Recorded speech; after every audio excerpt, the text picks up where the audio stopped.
Welcome, welcome, welcome. This is Fabulous Me, and today for this conversation, I figured we would do it in the kitchen because all of the best conversations I've ever had growing up, or the serious conversations, usually happen in the kitchen while we were working in the kitchen or over at the kitchen table.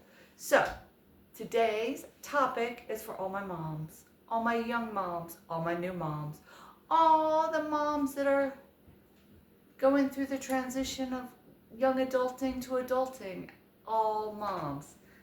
Here it is, the info you need to survive it. Hope you can hear. Just want to let you know, if nobody's told you, you are absolutely doing it right. Everything you're doing is exactly the right thing. It's right for you, it's right for your family, it's right for your child or your children. As we grow, as we parent, as time changes, we learn more skills, we learn different ways of doing it, we learn things that have changed from the way our grandparents did it to our parents, to us, and even our children will do it differently. There is no right way to get through those early years. I don't care what anybody says. Your child should sleep in a bed. Okay, maybe your child doesn't. Your child could sleep with you. Your child, whatever. If your child sleeps those first 3 years, it's a win. Who cares where they sleep? Guess what? By the time they are 20, they'll probably sleep differently.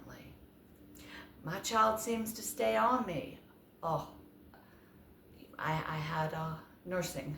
I nursed my children, and I finally had to say with one of them, if they never stop nursing, at least I'll know where they are as teenagers. And that kind of got me through a lot of long nights when I never thought it was going to get better. So you are doing it right, and you really got to give yourself the credit for doing it, no matter what. Also, especially with the first and second child, you get a lot of advice, and all advice seems like criticism, and it's not. It's not. Just the easiest way to deal with advice is to say thank you.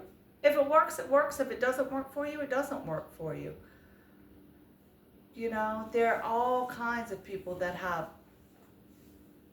books out or little videos or how to entertain, how not to entertain. We can all write one when we get through. All of our kids are different. Even in the same family, each child is unique and different. One thing is guaranteed at the end of the day, at that age, 15, 16, 17, 18, 19, they're going to tell you all the ways you messed it up. They're going to let you know all the ways you got it right. I like the got it right information better than the ways I got it wrong. When mom were telling me the ways I messed it up, I definitely had to say, yeah, I'm sorry, I was human. If I had more skills or if I was able to do things different, yeah, looking back, I would change some things. But it doesn't make their childhood horrible. It didn't make my childhood horrible. We all learn and we all grow. And somehow or another, our parents survived it all. But no matter what, you can get through. You can get through the 2s. You can get through the 3s. And you'll come out on the other side with some hilarious stories. One of the best things I ever started was I got a book and I left it on the counter right here. And every day I would write down one thing that they had done that made me laugh. Whether it was, or it could have been anything that just made me laugh. How they pronounced a word, or how they toddled, or how they were doing something. I just tried to write one thing down. And then, it's such a precious memory because those fleeting things, we really do forget. So, no matter where you are, what phase your children's in, what stage your child or children are in, it's not going to be the same in a year. It's not going to be the same in 6 months. They're growing, they're changing. The challenges change as they grow. And it's like I always told my kids, your childhood is the youngest, the shortest, the smallest period of time in your life because it's so hard. That's why you can only handle it for that short period of time. So with all good intentions, we're all trying to do it, and you can do it too. So you're doing just right. So if nothing else, hear that. It doesn't matter. Don't let yourself stress over the little things or the temper tantrums that seem to never end, or the, should they get this food or that food, or should they be doing this or doing that? It all evens out. By the time they're 10, by the time they're 20, it all evens out, unless you need some help getting it evened out. But even then, time is the great neutralizer of things. And in the meantime, try to remember it's just for a short period. And I'm not going to say it's the best period. Oh Lord, I did not have easy babies. I would never want to do babies again.